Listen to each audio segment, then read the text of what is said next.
بسم اللہ الرحمن الرحیم۔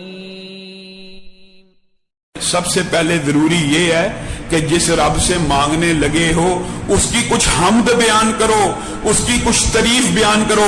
حضرت دانیال علیہ السلام کا جو مشہور واقعہ ہے، بخت نصر نے جب ان کے اوپر 2 شیروں کو چھوڑا، 5 دن کے بھوکے تھے، 2 دن کے بعد پنجرے کو کھولا، حضرت دانیال نماز پڑھ رہے ہیں، شیر ان کے تلوے چاٹ رہی ہے۔ بخت نصر نے کہا تو نے کیا کہا ہے؟ کہا میں نے تو صرف اس رب کی حمد و ثنا بیان کی ہے، صرف حمد بیان کی ہے، دعا نہیں کی۔ اللہ رب العزت کی تعریف کی جو بہترین چیز ہے وہ سورۃ فاتحہ ہے۔ امام ابن قیم کہتے ہیں میں مکہ کے اندر موجود تھا، میں بیمار ہو گیا، میرے جسم کے اندر درد نکل آئی، میرے پاس اس وقت کوئی طبیب کوئی دوائی نہیں تھی، میں نے فوراً سورۃ فاتحہ پڑھنا شروع کی، درد والی جگہ پہ ہاتھ رکھ کے کچھ عرصے کے بعد درد غائب ہو گئی، اور میری زندگی کے اندر بے شمار ایسے واقعات ہوئے ہیں۔ امام ابن قیم کہتے ہیں میں نے حکماء کی، آپ کو پتہ نا بہت بڑے خود بھی حکیم تھے، طب نبوی پوری کتاب لکھی، علاج بالغذا کے اولین طباء میں سے شامل ہیں۔ امام ابن قیم بذات خود کہتے ہیں میں نے دنیا کے اندر کوئی دوائی اتنی مؤثر نہیں دیکھی جتنا زمزم کے پانی کے اوپر سورۃ فاتحہ کو پڑھ کے اگر پیا جائے، اس سے مؤثر دوائی میری زندگی میں مجھے کوئی ملی ہی نہیں۔ دعا بھی کرنی ہے، سب سے پہلے اللہ رب العزت کی حمد بیان کرنی ہے، اور حمد کے اندر بہترین حمد سورۃ فاتحہ ہے، بہترین حمد قل هو اللہ ہے۔ اسی لیے نبی کریم صلی اللہ علیہ وسلم نے اس صحابی کو بشارت دی تھی، لوگوں نے کہا یہ ہر رکوع میں جانے سے پہلے قل هو اللہ پڑھتا ہے، کوئی بھی سورت پڑھتا ہے قل هو اللہ، کوئی بھی سورت پڑھتا ہے رکوع میں جانے سے پہلے قل هو اللہ۔ نبی کریم نے اس کو طلب کیا، ہاں جی کیوں پڑھتے ہو؟ کہا اس کے اندر میرے رب نے اپنی ایسی صفات بیان کی ہیں جس کی وجہ سے میرے دل میں رب کی محبت پیدا ہو گئی ہے۔ نبی کریم صلی اللہ علیہ وسلم نے کہا اگر تو سچ بولتا ہے اور تو سچ بول رہا ہے، اللہ نے مجھے پیغام دیا ہے اللہ بھی تجھ سے محبت کرتا ہے۔ دعا سے پہلے اللہ کی حمد بیان کرنی ہے، اللہ کی تعریف بیان کرنی ہے، پھر دعا کرنی ہے۔ حشام بن عبد الملک کے پاس ایک بندہ آیا، اپنا واقعہ سنا رہا ہے، بادشاہ تھے بھی بہت بڑے، آپ کو پتا ہے، شام بن عبد الملک کے پاس آ کے کہتا ہے میرے ساتھ آج ایک عجیب واقعہ پیش آیا۔ کیا واقعہ آیا؟ کہا ایک سائڈ سے ببر شیر آ رہا تھا، دوسرے سائڈ سے اژدہا آ رہا تھا، میں درمیان میں کھڑا تھا، اور میرے دل سے یہ آواز نکلی، میری زبان پہ آئی، یا دافع المکروہی یا دافع المکروہی قد تراہما ونجنی یا ربی من آذاہما۔ اے اللہ تو دیکھ چکا ہے میں دونوں طرف سے مصیبتوں میں گر چکا ہوں، اور تیرے علاوہ مصیبتوں کو دور کرنے والا دنیا میں ہے ہی کوئی نہیں، اب تیرا کام یہ ہے، میں نے بے بسی اور بے کسی کے اندر تجھے پکار لیا، حامد آیا، اناج کی خوشبو دیکھی، کہا کام پھر نہیں ملا، کہا تیرے مالک نے روٹی کا بندوبست کر دیا ہے، کھا۔ اس بندے نے کہا یہ آٹا آیا کہاں سے؟ چکی کو اٹھا کے دیکھا کہ کتنا گندم کتنی موجود ہے جس سے یہ بندہ چلا رہا ہے۔ نبی کریم صلی اللہ علیہ وسلم نے فرمایا اللہ کی قسم وہ بندہ اگر اس چکی کے پاٹ کو نہ اٹھاتا تو قیامت تک یہ چکی اس عورت کی دعا سے چلتی ہی رہتی اور گندم پیدا کرتی رہتی۔ آپ دعا کو کیا سمجھتے ہیں؟ ہم صوفی نہیں ہیں اور نہ صوفیت کا کھوٹا سکہ چلانا چاہتے ہیں کہ گھر بیٹھ جاؤ کوئی کام نہ کرو اور اللہ رزق دے گا، نہیں دے گا۔ یہ جو کرامات کے باب ہوتے ہیں ان کے اندر بھی کام پورا کر کے حالات و واقعات دنیاوی اسباب کو پورا کرنے کے بعد کرامات ظاہر ہو سکتی ہیں، اور ہوتی تب ہیں جب انسان جو اس کے ذمہ کام لگا وہ پورا کر لے۔ یہ نہیں صوفیوں پہ تو جناب نمازیں ہی معاف ہیں، 5 نمازیں بس بندوں کو کھانا کھلاؤ، نماز کیا ہے؟ آج کل بیڑا غرق ہو ایسے فلاسفروں کا، ہر چیز کے ساتھ نماز کو، مسجد کو، حج کو، عبادات کو، قربانی کو ریلیٹ کرتے ہیں۔ وہ بچہ باہر بھوکا ہے، مسجد میں نیا کلین ہے، وہ بچہ باہر بھوکا ہے، قربانی ہو رہی ہے۔ بچہ باہر بھوکا ہے، تیرے پاس 1.5 کروڑ کی گاڑی ہے، بچہ باہر بھوکا ہے، تو پی سی میں کھانا کھا رہا ہے، بچہ باہر بھوکا ہے، تیرے ہاتھ میں 1.5 کروڑ لاکھ کا موبائل ہے، یہ باتیں یاد نہیں آئیں گی؟ اس طرح کی باتوں کے ساتھ کیا باتیں کریں گے؟ ہمیشہ اسلام کے شاعر کو نشانہ بنائیں گے۔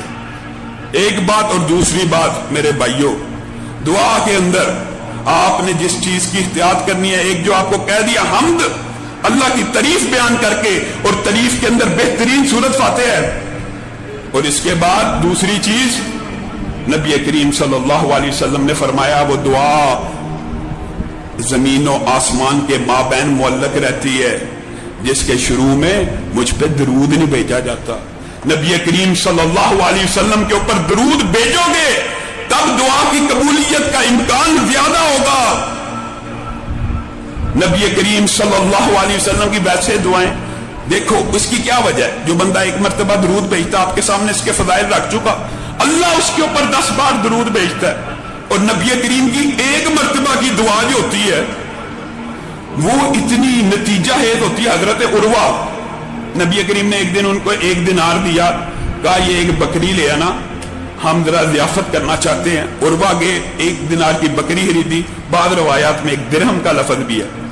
1 دینار کی بکری خریدی، واپس آئے، رستے میں گاہک ملا، بڑی خوبصورت بکری ہے، بس یہ قسمت کے بدلنے کا وقت تھا، میں تجھے 2 دینار دیتا ہوں. وہ 2 دینار لیے، پھر بازار گئے، پھر 1 دینار کی بکری لے آئے، رسول اللہ کی بارگاہ میں پیش ہوئے، کہا رسول اللہ یہ لیں آپ کا دینار بھی واپس ہے اور بکری بھی حاضر ہے. نبی کریم صلی اللہ علیہ وسلم مسکرانا شروع ہو گئے. کیا واقعہ ہوا؟ عروہ نے سارا واقعہ سنایا. نبی کریم نے کہا اللہ عروہ کے کاروبار میں برکت دے. پھر صحابہ بیان کرتے ہیں یہ وہ عروہ تھے اللہ کی قسم مٹی بھی خرید لیتے تھے. یہ جو محاورہ نہیں بنا ہوا، یہ حدیث کے الفاظ ہیں کہ مٹی بھی خرید لو تو سونا بن جائے، یہ اسی حدیث کے الفاظ ہیں. نبی کریم کی یہ دعا کا اثر سے صحابہ کہتے ہیں عروہ مٹی کا بھی سودا کرتے تو وہ سونے کے بھاؤ بک جاتی. ایک دن ہم نے اپنی آنکھوں سے دیکھا، صبح فجر سے لے کر اشراق کے مابین کتنا ٹائم ہوتا ہے، صبح فجر سے لے کے اشراق اور بعض روایات میں ظہر تک ایک ہی دن کے اندر 40,000 دینار کما لیے. نبی کریم صلی اللہ علیہ وسلم کی دعا کو آپ معمولی سمجھتے ہیں؟ اور اللہ رب العزت کی دعا، اللہ رب العزت کی رحمت، درود پڑھیں گے تو رحمت نازل ہوگی. جو 1 مرتبہ درود پڑھتا ہے 10 مرتبہ اس کے اوپر درود بھیجا جاتا ہے. تو اپنی دعاؤں کو درود کے ساتھ مزین کرنا ہے. اور پھر ایک آخری واقعہ بیان کر کے اپنی بات کو ختم کروں گا. مشہور واقعہ ہے، امت کی ایک بیٹی کی بد دعا کی وجہ سے رومیوں کی کیسی سلطنت اجڑی. میں تو ان کو حضرت ہی کہتا ہوں. بعض ساتھی اس بات کے اوپر کہتے ہیں آپ عباسی بندے کو حضرت کہہ دیتے ہیں. حضرت یعقوب بن جعفر اس لیے کہتا ہوں کہ حرمت رسول کا سپاہی تھا. حضرت یعقوب بن جعفر بیان کرتے ہیں میں معتصم کے ہمراہ تھا اس جنگ کے اندر جو اموریہ میں لڑی گئی، اور اس جنگ کا بیک گراؤنڈ مسلمانوں کو پتا ہونا چاہیے. افسوس ہے مسلمان اپنی تاریخ سے آگاہ نہیں ہے. رومی ایک بہت بڑا خبیث حکومتی نمائندہ تھا. وہ روم کے اندر اموریہ کے اندر بازار کے اندر ایک مسلمان بیٹی کی عزت کے در پہ ہو گیا. اس نے کہا اللہ کا خوف کرو، تم عیسائی ہو، ہم مذہب ہم بھی اللہ کو ماننے والے ہیں، تم بھی خدا کو ماننے والے ہو. اس نے کوئی پرواہ نہیں کی. ایک مسلمان کو غیرت آئی، آگے بڑھا، اس نے مسلمان کو قتل کر دیا. اس نے مسلمان کو قتل کر دیا.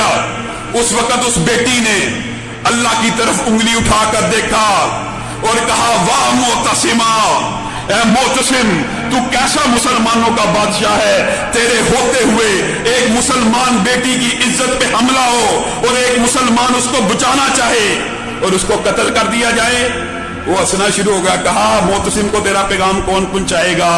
ہزاروں کلومیٹر دور بیٹھا ہوا ہے، کون پہنچائے گا؟ ایک مسلمان پورے مجمع میں موجود تھا. اس نے ارادہ کیا اس بیٹی کی پکار کو، اس کی اللہ کی طرف اٹھتی ہوئی انگلی کو میں معتصم کے دربار میں ضرور اس منظر کو پہنچاؤں گا. معتصم کو آ کے خبر دی. بہت برے خلیفہ مشہور ہے نا، بڑے ظالم، لیکن اتنا بھی معیار پست نہیں تھا. اٹھا بے چین ہو کے چکر کاٹنا شروع ہو گیا. اے میری بیٹی، تیرا باپ معتصم آ رہا ہے. جنگ کی تیاری کا حکم دیا. اموریہ تک کئی ہزار کلومیٹر کا سفر تھا. سارے رستے کے اندر پانی کی سبیلیں لگوائیں کہ میرے سپاہی پانی کی وجہ سے تھکے نہ. پھر اموریہ کا جب محاصرہ کیا نا